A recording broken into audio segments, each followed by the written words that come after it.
ये जो आज पूरा सिलसिला देश में चल रहा है, न जीडी बख्शी ने, न कर्नल RN सिंह ने, जिनकी ससुराल बनारस है, जो उस राजा परिवार से आए हुए हैं, बहुत संपन्न परिवार के हैं,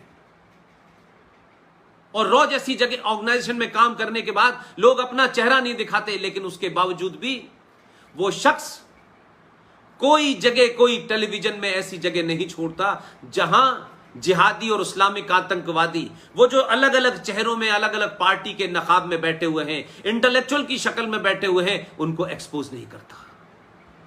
इनमें से किसी का कोई स्वार्थ नहीं है, कोई किसी पार्टी के दफ्तर में जाकर के राज्यसभा की टिकट की लाइन में नहीं लगा हुआ है।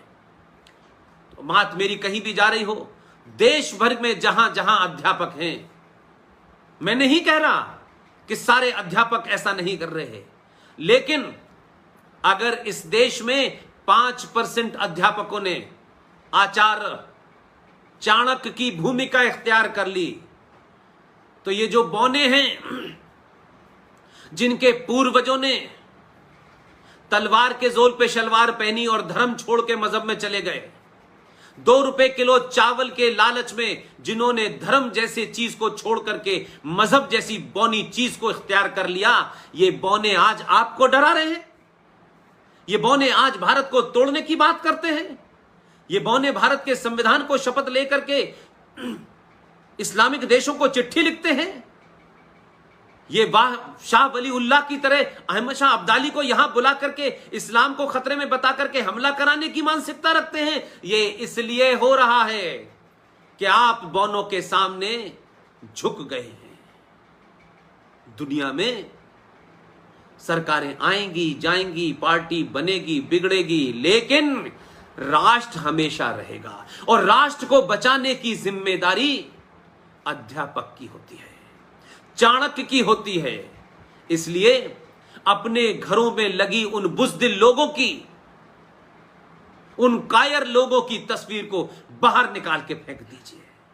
अपने बच्चों को आप स्कूल में नहीं पढ़ा सकते, क्योंकि बाध्यता है, सरकार के नियम का पालन करना है, लेकिन शिक्षा के 8 घंटे के बाद भी जो बाकी घंटे हैं उसमें तो सच बता सकते हैं, जगह जगह बचा सकते हैं। आपके यहां तो बनारस हिंदू विश्वविद्यालय के बाहर जो 80 घाट है उस पे बैठ करके भी चिंतन मनन हो सकता है, लंका पर भी बैठ के चिंतन मनन हो सकता है, और 80 घाट के बाहर जो चाय की दुकान है उस पे भी हो सकता है। वही राष्ट्र के निर्माण को और राष्ट्र को बचाने वाली ताकतों को पैदा करने की जगह है।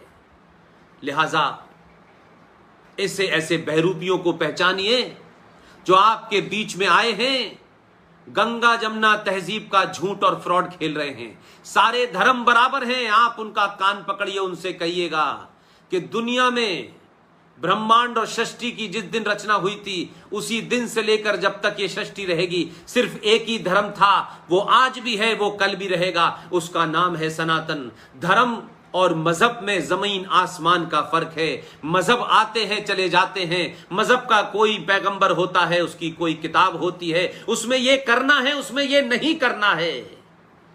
मजहब की जो पैदा हुआ है, ध्यान रखिए कि सृष्टि का और प्रकृति का नियम है, उसको एक दिन मरना होता है।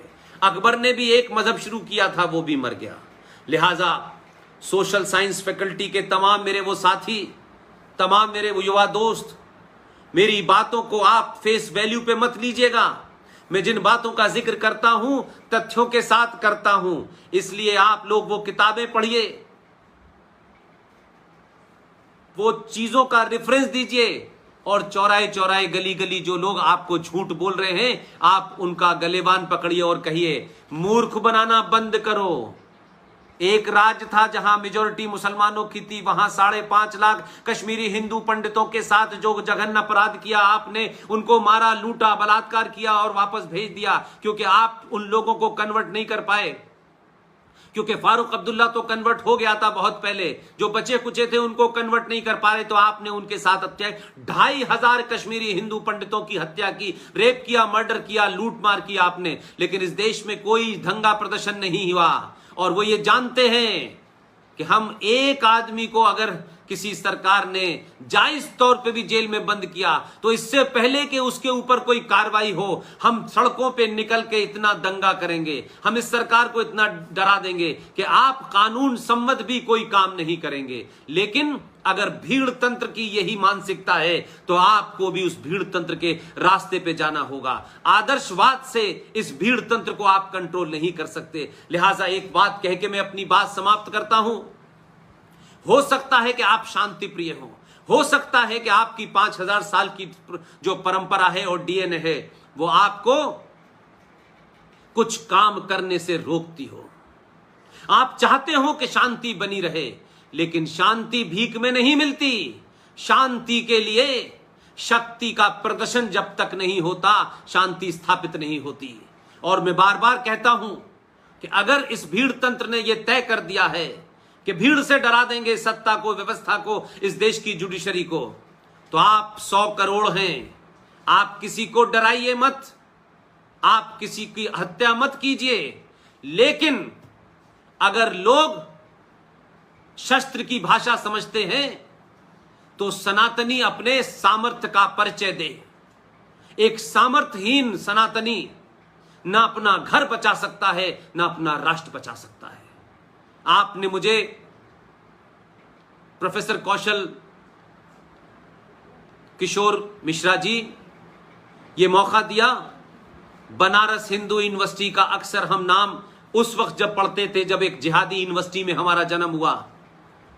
जिस शख्स ने बनाई उसने 1857 का विरोध किया, उसने अंग्रेजों के साथ सांठगांठ की। इसलिए देखिए कि अंग्रेज कितने समझदार हैं। उस सैयद अहमद खां को सर का खिताब दिया गया और एक मक्कार जो आपके राष्ट्र का गीत लिख के चला गया है, मोहम्मद इकबाल, उसको भी सर का खिताब दिया, जो आज पाकिस्तान का राष्ट्रीय कवि है। जहां यौम वलादत मनाया जाता है, बहुत बड़ी उसकी मजार है। हम आज उसी को लपेटे हुए हैं।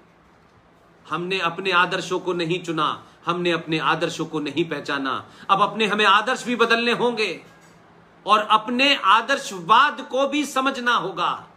आज के आदर्श से ये जिहाद और आतंकवाद को समाप्त किए बगैर भारत का सही मानों में निर्माण नहीं हो सकता।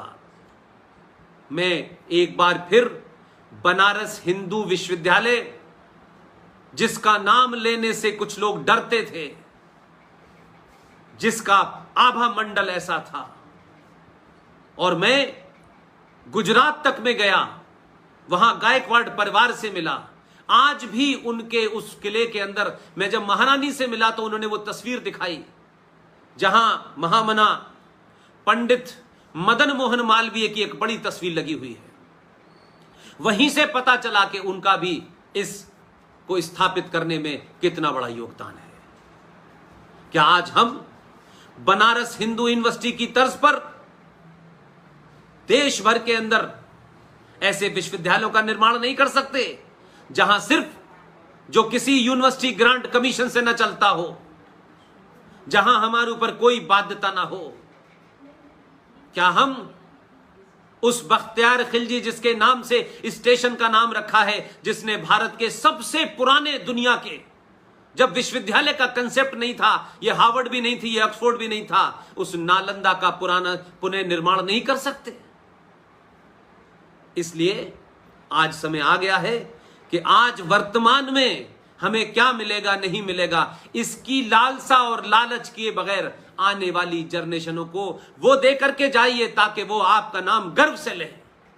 हो सकता है कि आपका नाम संसद में न लिया जाए, हो सकता है कि आपको कोई बहुत बड़ा पद मिले और आपके पद के साथ आपको याद किया जाए। कुछ पद ऐसे भी होते हैं कि कोई पद नहीं होता, तब भी वो कई बड़े पदों से बड़ा पद आपको समाज देता है। हमें उसका निर्माण करना चाहिए, उस तरफ बढ़ना चाहिए। आपने जो मुझे मौका दिया, इसके लिए आपका, आपके कुलपति का और तमाम वो साथी जिन्होंने आज की इस पूरी लाइफ को आपके साथ में पहुंचाने का जो कार्य किया है उन सबको, और खास तौर से जो मेरे साथी हैं, जो मेरे साथ शाना बशाना सुबह शाम मेरी सुरक्षा की भी चिंता करते हैं, आने वाले तमाम सारे प्रोग्राम्स की भी चिंता करते हैं। और इत्तफाक से मुझे गर्व है इस बात का कि मैं पैदा तो अलीगढ़ मुस्लिम विश्वविद्यालय में हुआ, और जब इस राष्ट्र के काम में लगा तो मुझे बनारस हिंदू विश्वविद्यालय से लॉ की डिग्री लेकर के आने वाला एक छात्र, जिसके रोम रोम में राष्ट्रवाद है,